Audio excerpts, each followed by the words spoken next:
This course is 8 weeks long. It works very well for the working professional. If they're doing the masters on the side, um, works very well. And so every week there's a lecture.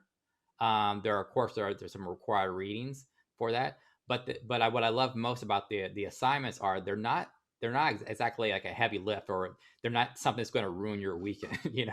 Right. Like having to participate in this course as you may have experience with say other courses, other universities. And I think that the assignments really draw on those readings and the lecture from the course, so you don't feel like you're kind of like you don't feel like you're doing extra work or you're having to take on extra reading. It's all connected, and so it's very efficient. Um, and uh, and I, I, I, the feedback I've received so far from my students in my course, they love it.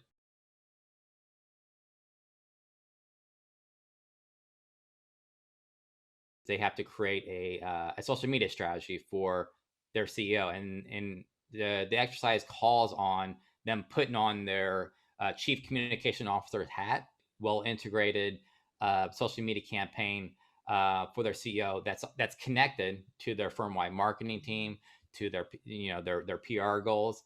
Um, and so that's really a fun exercise because the students get to pick the CEO of their liking, and so or their choice. And so and we see that all over. I've seen people choose the CEO of Lululemon. I've seen students choose the CEO of of Nike. And so it's a really fun exercise for them to get to do, because they get to dive in deep to the background of that CEO and kind of find out who they are.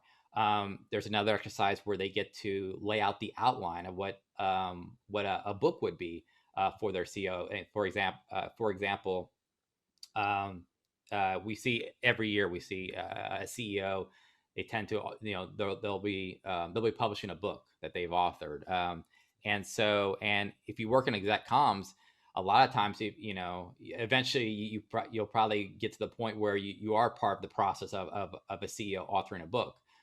Whether that part of that book is ghostwritten or you have a heavy hand in the writing of that book. It is a big, it's inevitable. You definitely get to it. And so with that exercise, students have fun with that. They craft the outline. Like I said, they get to kind of like find out kind of like what each individual chapter would look like in that book. And then how they would message that book, overall in a larger promotion plan. The final assignment of the course is developing that ROI report for the book. It complements the earlier assignment for the book, but like I said, like it really connects the dots and shows students not it's not going to turn them into accountants or anything like that, and that's not the point of the exercise. The point of the exercise is really just the to have students exercise those muscles in taking what they do day in and day out, and find the value in that, and really put that in terms that the CFO and the CEO understand.